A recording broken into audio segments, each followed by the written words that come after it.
Welcome to Business of Design. Business of Design is the world's best business training for interior design professionals like you.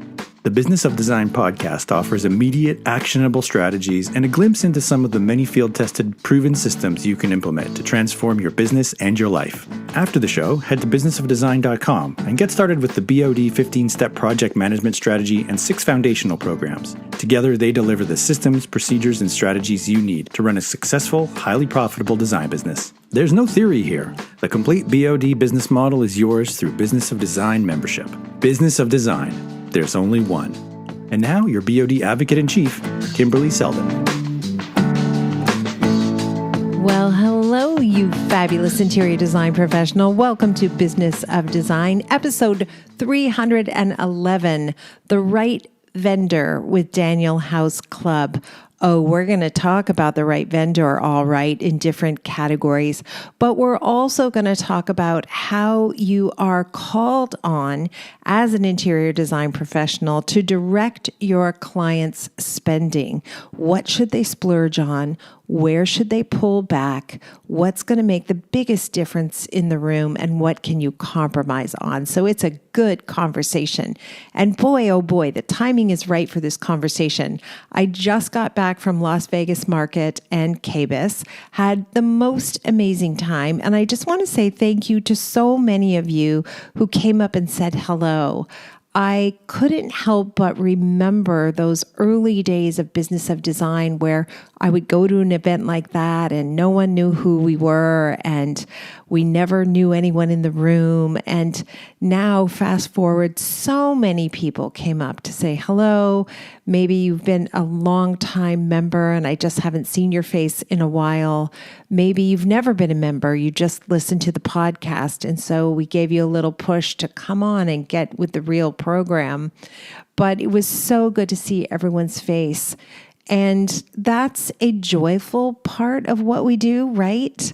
The fact that we have this big community of other interior design professionals who also love to do the very thing we love to do. But that does not negate, I guess I will say, the responsibility on our shoulders to direct our clients' budgets, to spend our clients' money wisely. And that's what we're going to talk about with Peter and Alex Spalding of Daniel House Club.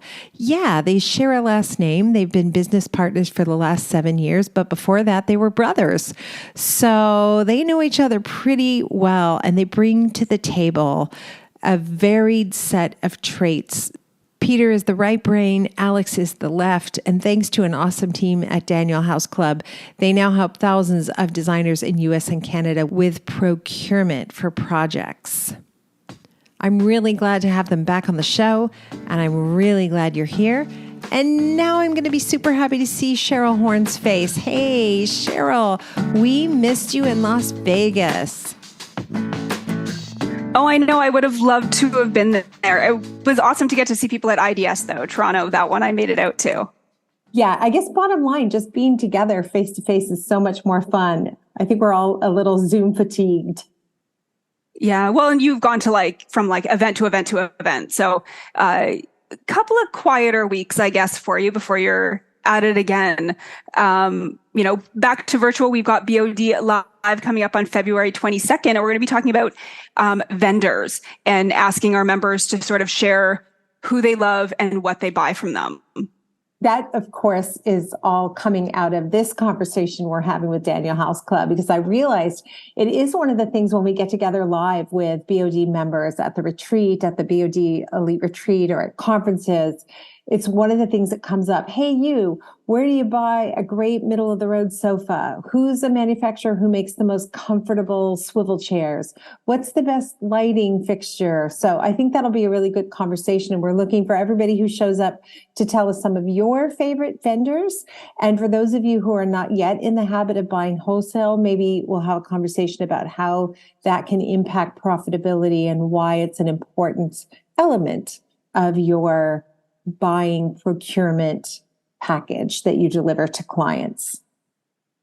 Perfect. And again, that BOD Live conversation is going to come up on February 22nd. So if you're a member, you're going to receive the instructions to join right to your inbox. If you're not yet a member and want to become part of that conversation, please join us. And then right after that, I don't know how shortly, maybe a couple of days, you're headed to Australia. I'm going to Australia? Oh, didn't I tell you that? Check your calendar. Can you see the suitcase behind me over here on the bed? I'm trying to figure out how I'm going to pack for 2 days of live events with Business of Design. And all the designers, they're always looking gorgeous and chic. And, I'll have to have proper shoes and look like a human being. And then I'm spending time snorkeling at the Great Barrier Reef and hiking in Clumber. I don't even know where it is, but I'm going there. We're flying to Brisbane. We're hiking in Clumber. And then I'm off to Bali for a yoga retreat. So I'm trying to figure out how I'm supposed to fit all this in a carry-on. Yeah. Well, and it's about time. This is like the Bali retreat that was 3 years ago that got canceled, and you finally get to go. I'm excited for you. 2020. Yeah. So I'll tell you all about it. If you're dying to go on a great retreat, I love this company because they held our entire money and transferred it to 2023 for us with no penalties, which is just so wonderful. Anyway, I'm looking forward to it.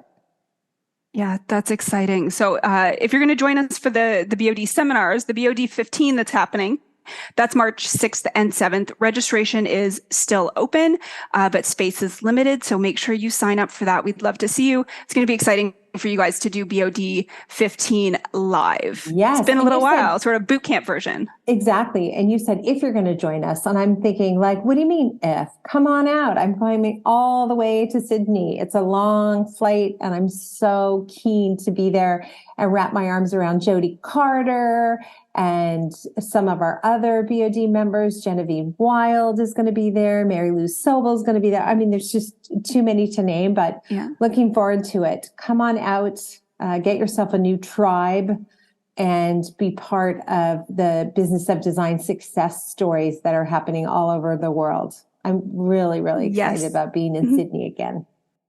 Yeah, so registration details are on the website, and that's being hosted at Boyd Blue in Sydney. So tickets are $23.95 for anyone to join, but of course, if you're a member, you're going to save $200. So it's $21.95 member pricing.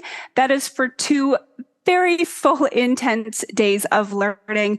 And we are also working on a little bit of a special evening, hopefully on one of those days. So we're looking forward to that. Oh, gosh. Yeah. Okay. That's great. Yeah. Please do come out. I'm really looking forward to coming to Sydney, and I want to bring enough fun little BOD swag to cover everybody in the audience. So get signed up as quickly as possible. I'm going to mail a big box to Sydney before I leave.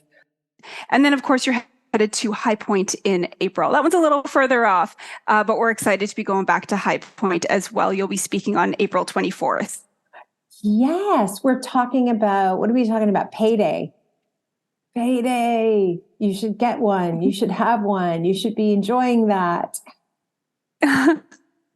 Yes, we'll be doing It's Payday, April 24th, 11 a.m. Head to the website for details. Make sure you register for Market. I think that's just opened up as well. But attendance at High Point will be free. But you do have to be registered for Market. Don't forget that.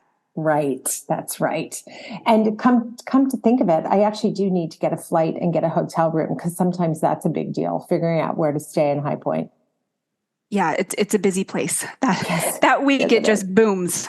Yeah. And then I'm really excited because when we leave High Point, we will be driving to South Carolina, to Charleston for a BOD boss meeting, which is going to be a live face-to-face meeting, which is going to feel so good. And I'm excited and eager to see what the boss group has been up to and where they are and how much they've grown since the launch of that group in October. So if you're thinking about accelerating your growth, definitely consider a boss group. We are launching a new one this year. We'd love to have you be part of it. Yeah, now is definitely the time to apply for that. So right in the main navigation on businessofdesign.com, you're going to find boss. So all the details are there. And of course, reach out to me if you've got any questions.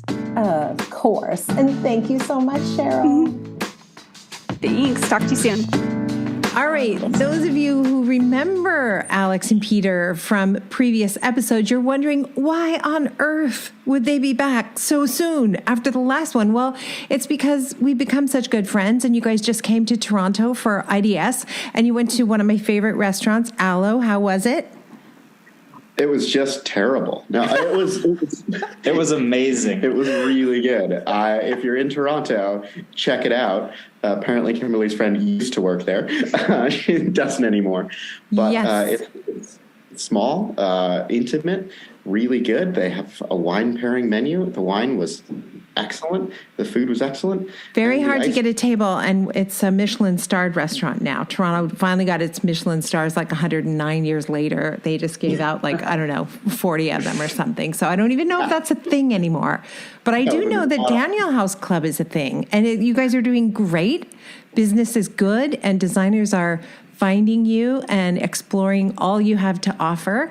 And we got into a conversation when you guys were in Toronto about the challenge of helping clients dispense their budgets strategically. It's like sometimes you just have a client and they can't spend $1 million. So you have to kind of convince them what's worth spending on, what's not worth spending on. And you guys are seeing that as well.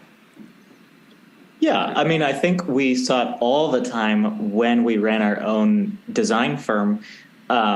We kind of had to figure out what was going to really excite the client, what was most important to them, and then sort of, I wouldn't say let the other things fall by the wayside, but just not engage with them. You definitely need a sofa, but forget the bed.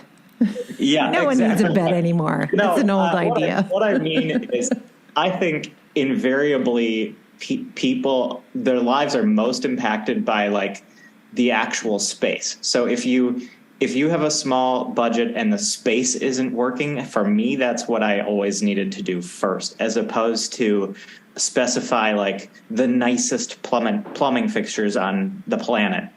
No client seems to come saying, I need a $1,600 faucet. They say, change my life. And that faucet probably isn't the way to do it. But then in our own business, one thing that we encounter, and we're always trying to add new vendors, but we have to be pretty judicious about what vendors, designers are actually going to be excited about, because onboarding a new vendor takes weeks and weeks and weeks of time. So we have to kind of look at the full collection and see, is it actually going to make the designer's life better? Is there a lot that they can specify from it? We actually, when we built Daniel House, I think I've said this story a little bit in the past, but it came out of a big project we were doing where the client absolutely could afford really expensive things. And sometimes he wanted them and sometimes he didn't. And we got to the end of the project and didn't really have carpet or rugs that he was like, yep, I'm definitely going to buy those. And he just went on Wayfair and bought his own. They looked like the cover of a Lisa Frank folder from the 90s. Oh, and they were my gosh. My mouth is wide open for those of you who can't see us, which is everybody who's listening. Really? Yes. It was. They were. Everything in the house looked excellent. And then these bright purple, swirly, I don't know, $100 rugs in a $9 million ruined, right? I mean, it's not like, oh, everything looks good except for that carpet. People walk in and go, whoa, what happened here?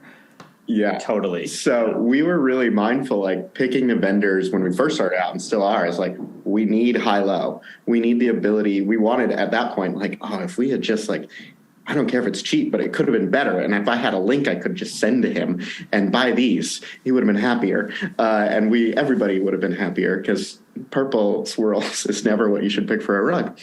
Purple swirls are just wrong. Yes. Period. The best part of that whole situation was that he led us through the house and complimented our work as if we had also picked out those rugs. So it was kind of tragic. See, that's really painful. But see, that's a business of design thing where you don't want to lose control of the project. You want to go all the way to the end of the project, right? And because you understand that philosophy, you're also, and because you have clients, I mean, there's nothing that can train you to work with interior designers more than being an interior designer who has actual clients and an actual budget, right?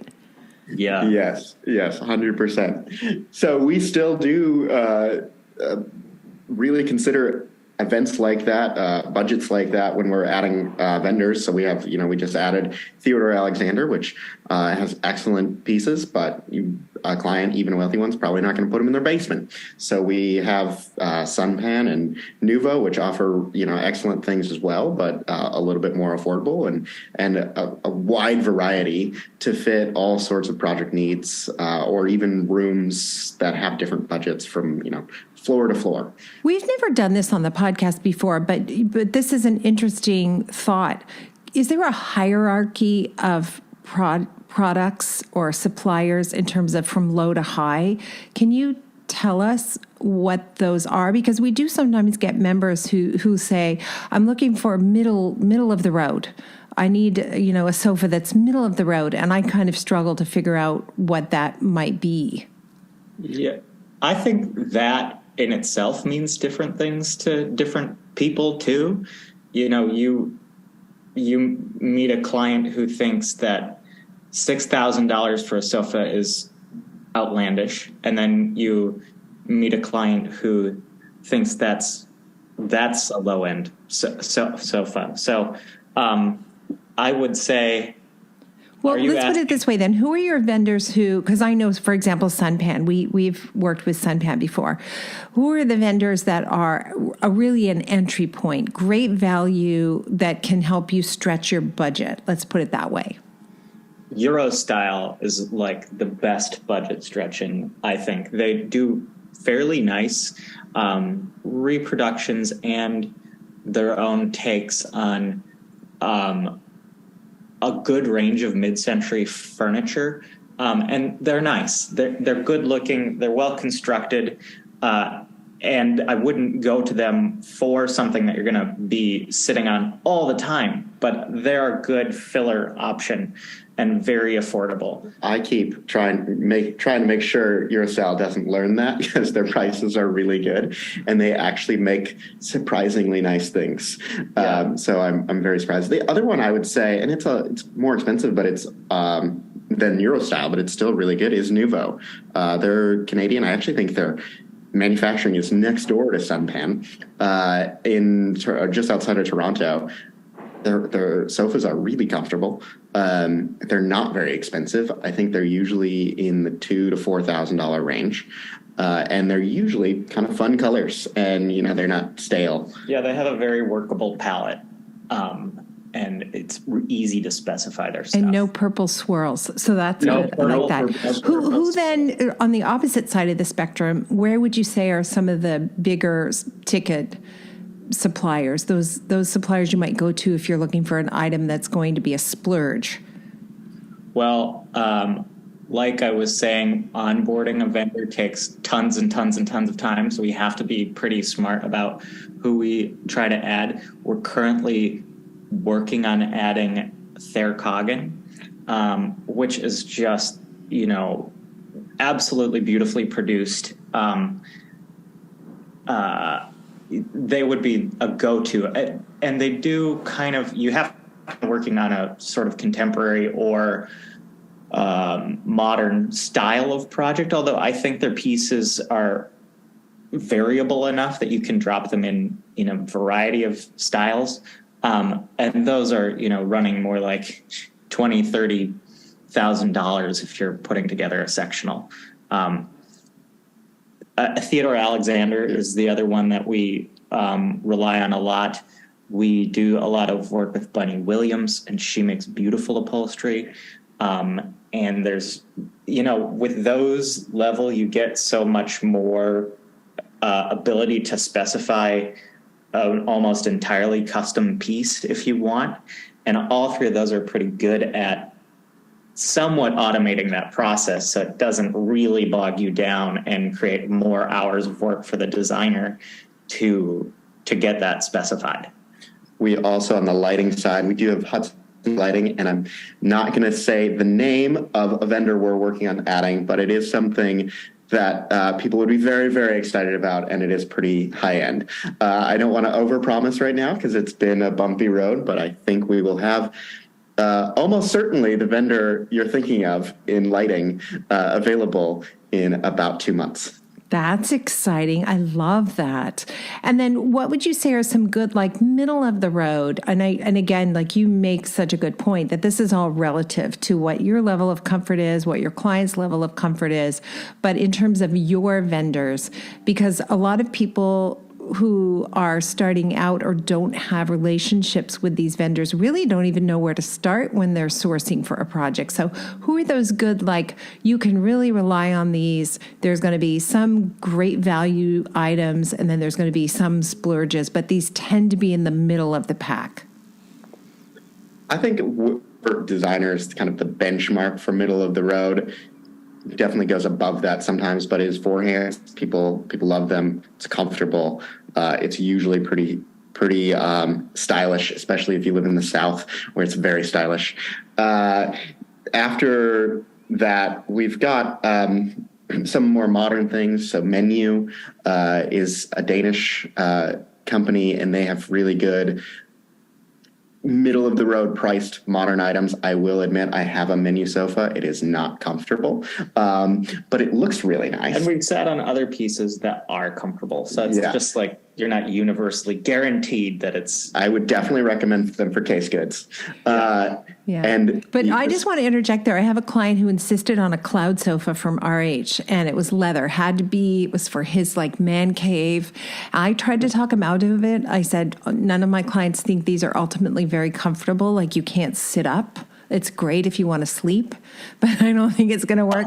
Anyway, you know how expensive those are. They are not inexpensive. This is a big old leather sectional. They've had it less than a year. He hates it. It's going to his office, and they want another sofa. So even that, right? Even a company that generally makes a pretty comfortable sofa can be not the right fit for your body.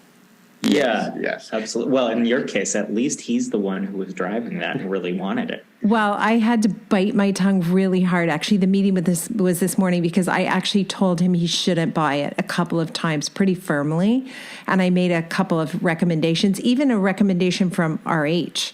If you love RH, here's another sofa they do that's really comfortable. Like, no. So anyway. What is that? We're looking at another. Essentials for living. We do nice business with, and they're very easy on the eyes. And I'd say that, like, good looking, but fits into a lot of different types of aesthetics too, I think. Yeah, I was going to say, so I said forehands, middle skews kind of above middle. The other one that's middle skews a little below middle is Moe's. It's got kind of a silly name. Sounds like it might not be that nice, but Moe's Home Collection, very comfortable sofas, fairly nice case goods. And they've got a table there that I've actually had my eye on for a while, but it is too big for my house. So pointless. Can't have it. I'm not familiar with them. Okay, so I will check them out for sure. And, what do you say to the designers who are going to be proposing items from these vendors, having purchased them through you, about how to assess how comfortable they are? Are there any tips and tricks for designers to verify whether or not something's comfortable and then be able to relay that information to clients? So, a couple. First off, we do get calls all the time, or emails, and feel free to call and email us asking us if we've sat in them. Peter and I, do go to a lot of the shows, and we will go sit up and down on everything we possibly can. And try to take actual written notes about how pieces feel. Yeah. And then assess that against kind of criteria for comfort. So not, as we were talking about with the cloud sofa, not all comfort's the same. So, like, is it something that sits you upright but is still comfortable, that will say that, or is it a deep lounger that would be great for movies? So when I'm on the phone with somebody, I usually will ask them, comfortable for what? And try to get to know that. The other is, because we're very upfront on basically every page you look at a product about where the vendor is, once you get to know the vendor, they often are seating fairly similar to one another. So you can kind of look at, okay, is it deep? Is it not? Is it from Moe's or is it from Menu? How's it going to sit? And you can pretty easily, fairly reliably figure that out once you've got a good understanding of how that vendor makes their furniture. And I never remember the ratios, but it's very Googleable. And I do this all the time when I'm starting a project or working on a project. There are actually, like, so if the sofa deck is 17 inches high, then you don't want a super deep thing. And if the sofa deck is 16 inches high, then you know that it's okay that it's a little bit deeper. So there are actually, if we're providing the dimensions, there are actual sort of target numbers that do make ergonomic sense, which I think is why the cloud sofa, though very captivating, sort of falls out of that, because ergonomically it does not really anybody's body. No, but they've sold like 1 billion of them. Like, honestly, right? When something looks like it's just going to be incredibly comfortable, you kind of almost need to buy it, I think. Mm-hmm. And actually going back to what the vendor is, I can't believe I forgot. Uttermost and Revelation, really good, middle of the road. I actually have a Revelation sofa that is, I would recommend for 2 reasons. On the comfort side, it's kind of cloud-esque, as in it's quite deep, but it comes with lumbar pillows so you can sit upright. Also, it has a double-sided cushion, so one side's firm and one side's soft, and you can flip it over depending on what kind of seat you like. Oh my gosh, that is so smart. Why, I wonder why that has not been something we've done from the beginning. Yes, I don't either. And I will say they don't actually market it that way, so maybe it's not intended, but it is factual. Wow, that's amazing. Well, we kind of went down a rabbit hole here, but I do think this is interesting. When we did the last Business of Design Elite retreat, the designers who came were asking each other, who do you use for this? And what vendor do you use for this? And who do you like for this?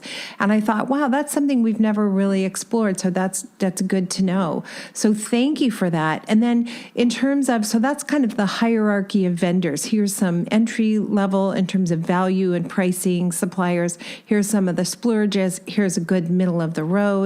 What about clients? Is there a hierarchy as you're working with clients of where you always encourage them to spend money and where you think they can pull back? You know, I try to help everyone pick the most quality sofa that they can possibly buy, because I think that's the one piece or pieces that you cannot sacrifice. You buy them way less than you buy new cars, and you sit on them all the time. So I try to make that never a piece that's sacrificed. Then you might have the client who wants a piece of sculpture as their coffee table, something really incredible. And then you have a client who just wants to put their feet on it. Maybe you have a client who wants a sculpture and they want to be able to put their feet on it. But I think you want too much. Yeah, you're crazy. I think those things that you aren't necessarily, your whole body is not interacting with, those are things where you can sometimes specify looks for like the super high quality. Right. So I would say upholstery, always top, getting the space correct, always top. Right. Then I think you can sort of filter down. I had clients this morning, and they're living in this huge house, which they are going to tear down and build another huge house. But in the meantime, they want to be there comfortably. So essentially, we're kind of doing a fast, and I don't know what you would call it, dash to styling, where they have some furniture and things to sit on. Anyway, they said they didn't want to spend a lot of money on their bedding for the primary bedroom because the kids jump on it and they get cereal on it and they spill things on it. So I said, could we at least, they said, just go to IKEA and do the bedding. And I'm like, seriously? Like, wow. Okay. How about this? What if we get really nice sheets so that what's touching your body is lovely and luxurious, and then everything on top can be IKEA? How about that? And they're like, yeah, okay, that's okay. Right? Like sometimes you just don't think through, like if you're going to be on a sofa all the time, right, watching Netflix, then you've got to have a comfortable sofa. If you're going to be sleeping every night, you've got to have the best possible mattress and sheets and pillows, right? And then maybe you save money on end tables, you save money on lighting is a category where I think you can save a lot of money these days. There's really good looking lighting at every price point. I absolutely agree with that. And not everything has to be hardwired in. Like, I think the table lamp is underappreciated. You can find a table lamp for not a lot of money, and it creates a nice glow. The other area to me is I like very high quality rugs, but they're so expensive. I mean, sometimes they could be a person's entire budget. So I think it's okay to specify things like quality sisal or and throw an area rug over the top of it. I think your rug does not necessarily need to be the most fantastic thing in the room either. Yes, but if you put the wrong rug in, like your client, for sure. Yeah. It's over. Yeah. It's ruined. Yeah. It's destroyed. And I just want to give what? No, I mean, that's why I say something super basic. It's kind of hard to wreck everything. Yeah. I have to also give a shout out to table lamps because I often think the lighting that we put into rooms, all this pot lights, I call them hag lights because they make everybody look tired and they cast shadows under your eyes and stuff. And I think a table lamp takes 10 years off you. Like, get some floor lamps, get some table lamps, put some light in your face. Make it a little dimmer in there. Dimmers on everything. Hello. Yes. Dim it. Yeah. I had a professor who taught me all about classical architecture, and we would tour these great big New York buildings that were built, in 1900, and they'd have beautiful coffered ceilings. And then right in the middle of a rosette would be a pot light. And he would walk in and he goes, yes, the pot light people have been here. Yes, exactly. Yeah. Looks like an airplane hangar, right? Yeah. It's just like, good. Oh, come on. Anyway. Yeah. Don't get me started. Understanding where to put the money, I think, is important for all of us. And I think it becomes even more important if there's a turn down in the economy. We've all had this super accelerated economy for the last 3 years. I'm assuming it's across the board. It's like 2006, 7, and 8 was just like a license to print money. But of course that ends and it gets back to something more realistic. And I think we're going to start having these conversations with clients again about where can we pull back. And so I would rather be the person who advises them on where to pull back rather than allow them to tell me where to pull back, if that makes sense. Yeah. Yeah, it's a great way to build trust too, with even don't look at your client like they are a bank that wants to give you money. They're excited to have a beautiful home, but they want to keep their money. That's probably how they got a lot of it, is they became pretty good at keeping it. And it's a great way to build trust and having a couple things that aren't outrageous or reusing things they already have. We went back to a client last week and said a few of the items that we picked for you are now on sale. And, I didn't have to do that. They've already bought them and we already have our markup in there, et cetera, et cetera. But I just thought, why not give them a little break? And it amounts to, the $1,000 here, $1,000 there. We lose a little bit of money, but we gain so much in the trust department. They were so appreciative. And I think just always managing your integrity is really, really important. And I know that you guys are committed to that as well, which is only one of the reasons I love Daniel House Club.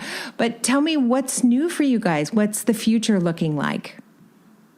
We have so much in the future, which is great. I'll start, actually, maybe we can go over some features and vendors. Features is a nice way to go into this because you're talking about going to a client and telling them it's on sale. I want to make sure everybody knows if designers have ideas for features, we take those really seriously. One that we are working on, it's not out yet, is updates to let designers know when items they have already saved do go on sale. So that's helpful. Designers have asked for that. But we have a lot of new features, a lot of new board management tools that make it easier to archive boards or remove products, make it easier to share with your client. And we're working on a bunch more of those. So if you've got more, now's the time to send them in because we're under a big web renovation process. This is the tiniest thing ever. But yes, Alex briefly mentioned it. We have a trash button now on our boards. It used to be that you had to take 3 clicks to get rid of a product on your board, and now it goes away immediately. That's not a small thing. That's a big thing, right? I always love, when I'm working with trades, I love owner-operated trades, because I feel like they're so invested in making sure that the client, which is me, is going to be happy at the end of the day. And that's what's great about you guys too. You're saying, reach out to us, tell us, and we're going to hear you, and we're still improving our product. So I think that that's not a small thing. Yeah, and actually with that, we have now a client advisory board that meets once a quarter. So we have how many? Eight of our clients, and it's a range. Some of them are the biggest purchasers, but some of them are new young designers. They meet with us and kind of tell us what they're enjoying about the platform, and then tell us what they would love to see. So that's been really helpful, because sometimes there are things that we think are really important that maybe a designer feels isn't as important. Yeah, we also love feedback on vendors. As Peter's indicated, vendors do take a long time to get added. But over 2023, our goal is doubling. So we have 120 right now. We want to have about 250 by the end of the year, which would also mean we have about 110,000 products. Right now, we'll have a little over 200,000 by the end of the year. We get asked probably 10 times a day for new products. And we take those really seriously. That's really important. Our promise is to be the quickest place to find and buy what you're looking for. So to do that, we need to have a lot more things. We do our best to vet them, make sure they're good for designers, and we'll help you reach those project goals. I think we've already mentioned both of these, but we did just add iCult's Alexander. And actually, I think like 5 little ones that I do not have. Now that we're over 120, I'm really having a hard time keeping track of what they are. Well, our backlog is getting quite significant too. Have you ever seen Father of the Bride? Yeah, of course. You know how they're staying in their in-laws' house and they have those huge, like, Great Danes or whatever that decide to climb up on the bed, and Diane Keaton is like, why don't you just lift them off? And he's like, are you nuts? That's how, like, when we had our first client advisory meeting, this woman was giving great feedback, and she was like, but I just don't understand why you wouldn't have all the vendors that I shop from. And I was lifting these dogs on. I was like, yes, I don't understand why we don't either. Absolutely. But yeah. Yeah. It's a process. It's a process. But look how far you've come, which is amazing. So far. Thank you for recognizing that. Sometimes it feels like we haven't come very far, but we really, really have. The other big thing is, because we're doing all of this, because we're actually growing pretty quickly in basically every area, members, vendors, products, revenue, we still have a lot more to build, more systems that will make this run more seamlessly on the back end, more customer support on the front end, more technology. That's a hard word to say right now. Technology development. We are also raising funds this year. We have decided to avoid kind of going into venture capital, which makes it pretty hard to keep control over exactly what we want to do.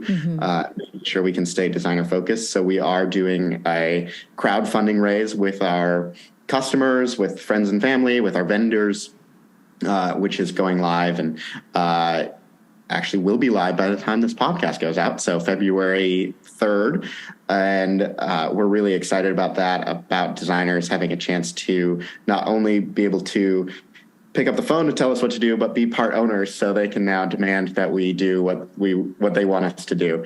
Within reason. Yeah. Bring me a cappuccino. Wait a minute. Are there other? I don't know that I'm familiar with another company that has done that, like open the door to be an investor. Maybe I'm just naive. Are there other companies that you can think of that have done that in home design? Not in home design. Home design, I don't know. Amazing. Well, as you know, I'm a big fan, and I'm wishing you guys nothing but success. And we'll have to figure out the next city we meet in, because it's always great to be together in person. I love that. We love that too. It's super fun to see you kind of hopping around in New York, Toronto, the glamorous lifestyle. I will say it was super fun because we have listened to a lot of your podcasts, but I've never gotten to see, I don't know, like the whole Kimberley show. And I actually learned a ton. So it was pretty exciting. Oh yeah, I noticed you guys were in there. We had a big group at IDS, and I forget. The topic was payday. It's payday, and we had an enthusiastic crowd who was like, yeah, ready to go out there and make more money. So that was great. Yeah, and everybody, if you haven't tried Daniel House Club yet, honestly, give them a try. DanielHouse.club. We would love if you would like to own a piece of Daniel House. .club. We would love for you to. Our goal this year is to raise $800,000. We have been doing a really good job of serving our clients, but we want to do an excellent job, and we need a little bit of help to get to the next level. So check us out at wefunder.com/Daniel House Club. Amazing. Thank you guys so much. We end every episode with design intervention. So one last bit of advice, something for that interior design professional who's just hanging on your every word. Yeah. Okay. I can, oh wait, no, you were going to tell a story, weren't you? Oh yeah. Okay. So this piece of advice is sort of design and business focused. So it's about staying really clear about what your offerings to your clientele are. And I have just a couple of anecdotes on the really reasonable end. I have frequently been asked to do clients' gardens also, right? Which is really cool. And, something I'm always thinking about. I'm thinking about how does the environment outside interact with what's happening inside? And because you want to tell this complete story, but I'm not a horticulturist. I'm not a trained landscaper. So there have been a few instances where I have designed outside structures. That part has been fine. But then I've been asked to consult on all of the planting. And there have been times when I've said yes. And how dumb was that? Because I'm then liable for all of that stuff. And unlike furniture, plants die.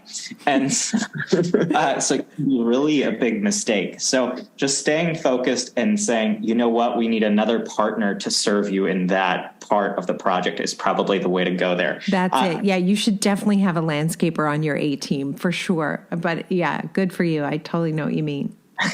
The other tiny thing is more like I have been on a job site where I'm popping in and a client has been like, oh, would you mind stopping by the mailbox down the corner to drop off my DNA test for 23andMe? And that is not part of my job. I don't have time for that. The answer should probably be no. Yeah, we learned a lot doing that. And, part of it is you want to be friendly and there's a lot of stuff you want to try. But at the end of the day, you're a better designer if you feel really confident in what you do. And you're going to get pulled in a lot of directions that you suddenly realize you're terrible at.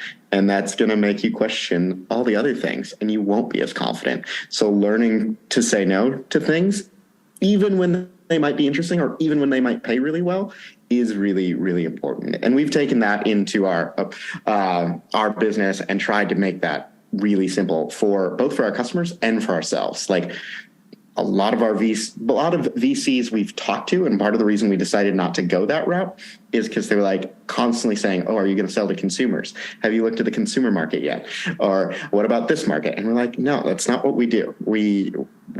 Sure, it's a huge market, but we'd have to change our whole business structure. We'd upset our customers.